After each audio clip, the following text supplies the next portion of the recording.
Hello everybody, today I am here to share with you all the books I bought and acquired in February. As always, I'm going to begin with the books I bought.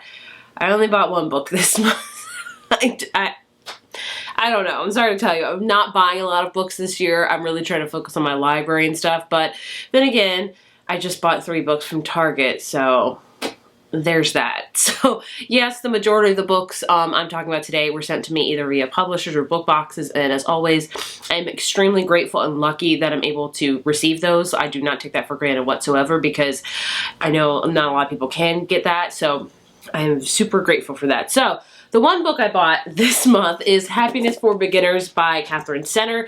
This is one of her backlist books. I've read 2 of her books before, her 2 most recent releases. I Thank You Saving the Fire, which I loved. I've also read How to Walk Away, which I liked. And this one just sounded really appealing to me out of all of her backlist ones. So this is about a woman that decides to join this wilderness survival course in Wyoming. And so she goes on this, like, it's kind of like a wild thing with Cheryl Strand. She was inspired by, you know, also the movie with Reese Witherspoon. So a whole bunch of things. I think romance happens on this, so it's like a survival with romance, and it just sounds amazing. And I haven't heard anybody talk about it, but I love wilderness type of books, even though I'm the most unwilderness girl you'll meet. But I love reading about it. So yeah, I bought this because my library didn't have it, so I was like, I think I'm gonna love it, so I'll just go ahead and bite the bullet and purchase it. So, you know, I lied. That's not the only book I purchased this month. I do purchase books for my son on occasion. This past month was Valentine's Day, and I got him 2 books. And also his school had a book fair, and I will always support that. So yeah, I'm gonna show you that because they are books, and I purchased them, so that's okay to show them, right? I have a child. I can share those books with him. He goes in and out with reading. He either goes through phases where he loves it or where he doesn't like it. Right now he's kind of in the middle of that, but he seems to like it more and more. So the first thing I bought was from his school book fair, and it's the Disney Learning Pixar Sight Words reading program. It has a whole bunch of Pixar movies that are like sight word books. He loves Pixar, so there's like Cars and Inside Out and Monsters Inc. and Nemo and Incredibles. So all of those, he's already really enjoyed them all. And the 2 books I bought for Valentine's Day was Let's Have a Sleepover, the Hello Hedgehog series, he likes that, and also A Friend for Dragon. He loves the Dragon series by Dave Pickley. So yeah, I purchased more than 1 book, so just being transparent, I do buy quite a lot of kids' books because I always find them as an investment. Now, moving on to the books I was sent for review from publishers and things like that. The first one is from St. Martin's Press, and that is What You Wish For by Catherine Center. So I just talked about buying this one. This is her newest release coming out in July. I wasn't expecting this. I definitely was like, I squealed. I don't squeal a lot, but I squealed when I opened the package because I didn't even know she had a book coming out this year. This one, I don't know anything about it, honestly. Samantha used to love the way Duncan drank life in. She had found her one true secret love, and then life got in the way. When fate reunites the two, Sam barely recognized the king of play she once knew, the teacher who juggled and wore crazy ties. What happened to make him so cold and intent on changing the school Sam loves? Can't she find a man she fell in love with? Oh, I think she's like a substitute teacher, and she realizes the guy that she, I think, had a relationship or something with when she was younger is now the principal, so it's about that. I just really like her books. They're adult, kind of chick lit, kind of romance. I enjoy them a ton, so I cannot wait to read this. It's come out in July. I really want to read it right now, but I'm trying to wait, you know, closer to the publication date, obviously. Next up, I got a couple books from Berkeley. He Started It by Samantha Downing. I read My Lovely Wife last year and loved it. I think it might be my favorite thriller of all time right now, so this is like her second book. This is about a family. It's about Beth, Portia, and Eddie, who are all siblings, and they haven't been together in years. And then when their grandfather dies and leave a cryptic final message in his wake, the siblings and their respective partners must come together for a cross-country road trip to fulfill his final wish and, more importantly, secure their inheritance. So I think it's all about keeping secrets and a memory, a missing person, an act of revenge, the man in the black truck who won't stop following. I don't know. I really love her writing, and I love the twist and turn she did with My Lovely Wife, so I'm excited to read this. This is very different from her first book, which I think is great. I'm hoping to really, really love it. And the other book they sent me is The Sundown Motel by Simone St. James. I'm actually currently reading this right now. This is it takes place in 2 timelines. So I think the first one, we have the 80s. We follow a woman named Viv who takes a job in this place called Fell, New York, at this place called the Sundown Motel. And she's like the night clerk. And she notices things are not quite what they seem at night. There may be some supernatural things, some things going on, and then one day she just disappears. Nobody knows where she's gone. She just disappears pretty much out of thin air. And then we follow another timeline in 2017 where we have the niece of Viv. What is her name? I forgot. Carly, who's been fascinated with her Aunt Viv's disappearance for forever. And when her mother passes away, she decides now's the high time to go investigate and see exactly what happened. And she kind of follows the same ways that Viv fell in with the Sundown Motel. It sounds creepy. It sounds awesome. I'm really enjoying it so far, so I'm super excited. I'm trying to get into more thrillers this year, and I'm enjoying the ones I've read so far. Actually, no, I haven't read a ton of really good ones. I think this might be the first really good one I'm reading this year. Also from Berkeley, they sent me The Marriage Game by Sarah Desai. Hopefully I pronounced that right. This cover is freaking stunning, and this is about a woman named Lala Patil who, after her life falls apart, she returns home to San Francisco, and her father offers her the office above his restaurant to start a new business, and she creates a profile for online dating to find her a man. She doesn't know he's arranged a series of blind dates until the first one comes knocking on her door. Then we have Sam, who I think they go on blind dates and everything, but then they have to do a battle for the office, becomes a battle of the heart. So maybe it's like a hate to love thing, which we all know is my favorite romantic trope of all time. This sounds adorable. This one comes out in June. A lot of really good romance books coming out this year, which makes my heart oh so happy. I have the Southern's Book Club's Guide to Slaying Vampires by Grady Hendrix. I've heard of Grady Hendrix before. He has written the horror store one that's like kind of about IKEA, but like horror stories, written My Best Friend's Exorcism. And this one, like, all those sounded interesting to me, but this one appeals to me because, let's just take the keyword right here, vampires. We all know Heather loves vampires. Hello. Been a fan of vampires since the 90s, I think. So this is a Southern flavored horror novel set in the early 90s. It was made for me. About a woman's book club that must protect their suburban Charleston community when they detect a monster in their midst. So I think they realize that their neighbor is maybe a vampire, and it sounds like it's supposed to be funny and stuff, but I've heard this is quite like horror, but also amazing. So I said one of my goals this year was to read a horror novel, and I think this might be the one because it sounds like The Desperate Housewives with vampires and really scary, which all sounds amazing to me, even though I've never really watched Desperate Housewives, but I've heard nothing but good things about it. This one comes out in April, so I'm definitely planning to read it in April, and it's a hefty fellow, let me tell you. It's almost 400 pages. I'm excited to read it. I love the cover. I love vampires. That's the tagline that will always draw me in case you're wondering. Vampires, I'm there.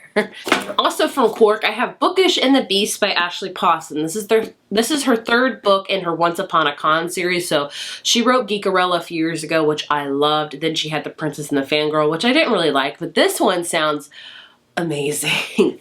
So this is about Rosie, who it's basically a Beauty and the Beast is retold in the beloved Starfield universe. Geekarella is hard to explain. It's about a fandom and then about an actor and kind of a girl the fandom falling in love, and we kind of expand on from there. Let me just say that that's pretty much the basic of it. So we have Rosie and Vance's and Rare Book or something like that. I don't know.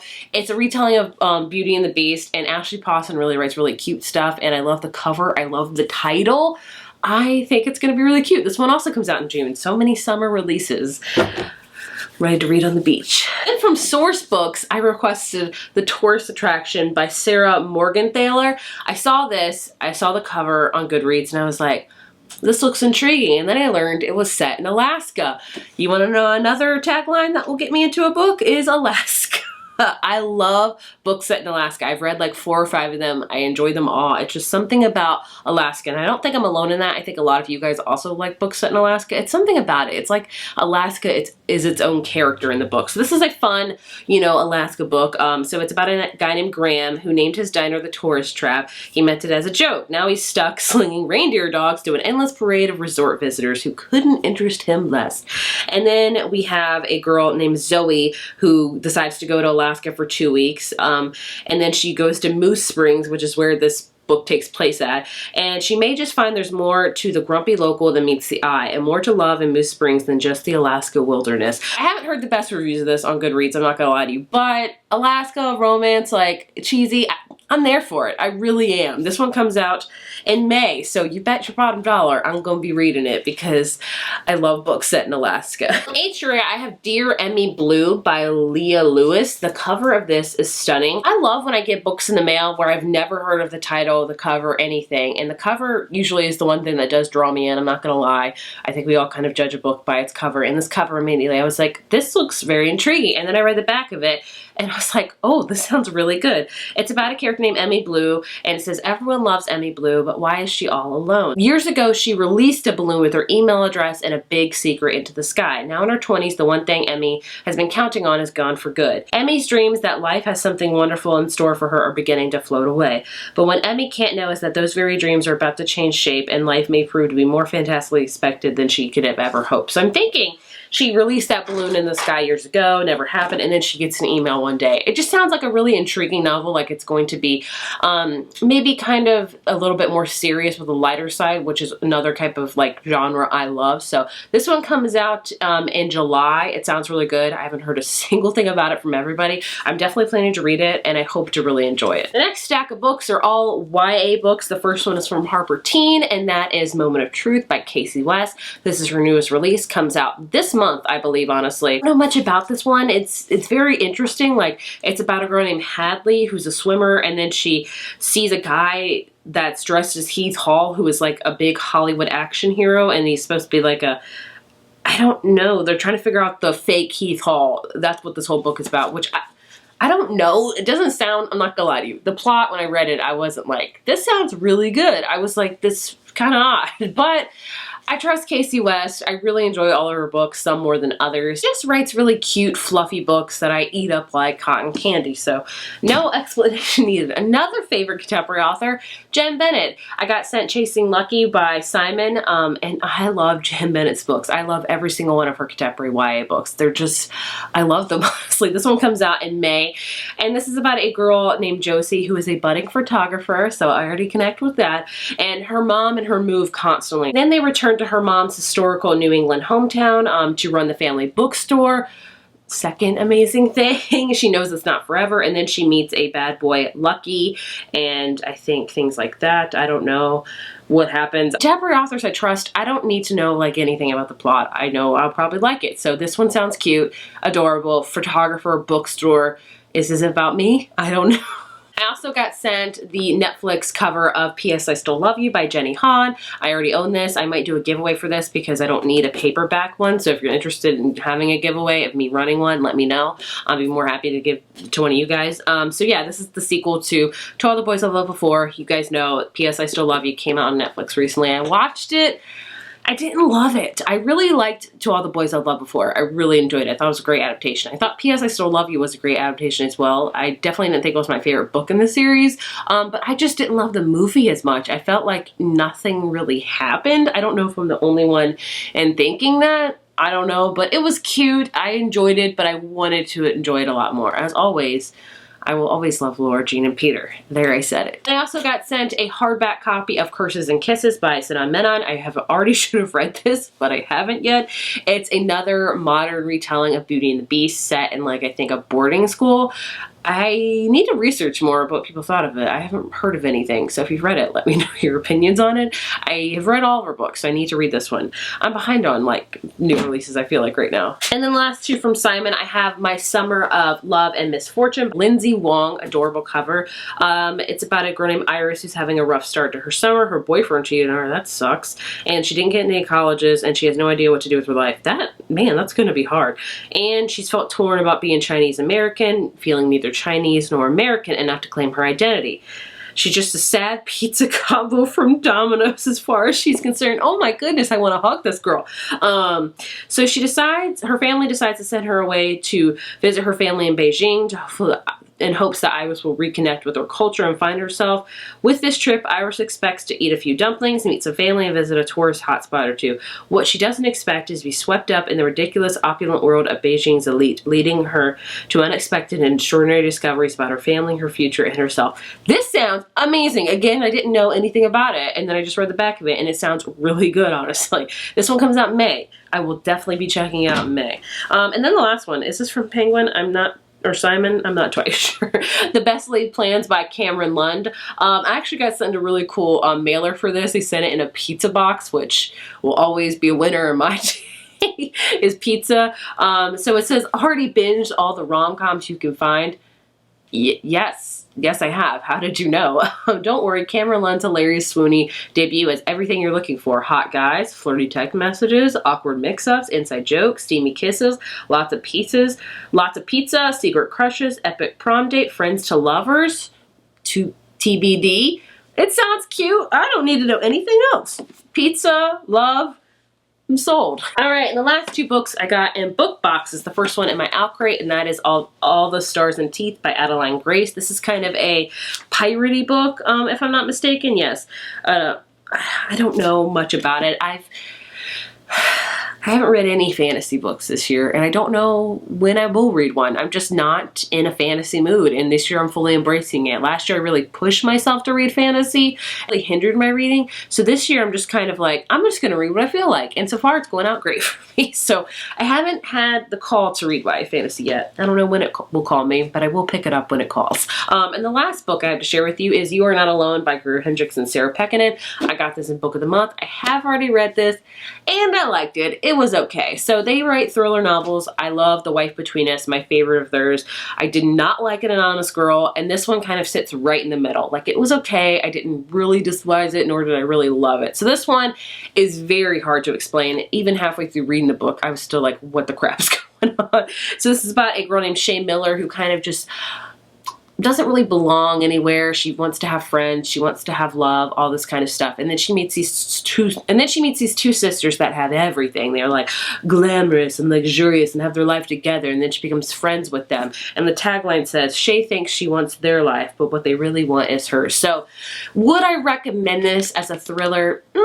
It was okay. Like, I'm not gonna be like shouting over the moon, you should read this. Either way, those are all the books I have to share with you guys. Actually not a lot this month, which I am super grateful for, because as always my TBR show says, why do you keep adding to me? And I say, because. So if you've heard of any of these books, please let me know down in the comments. I would love to hear. Thank you guys so much for watching, and I will see you in my next video.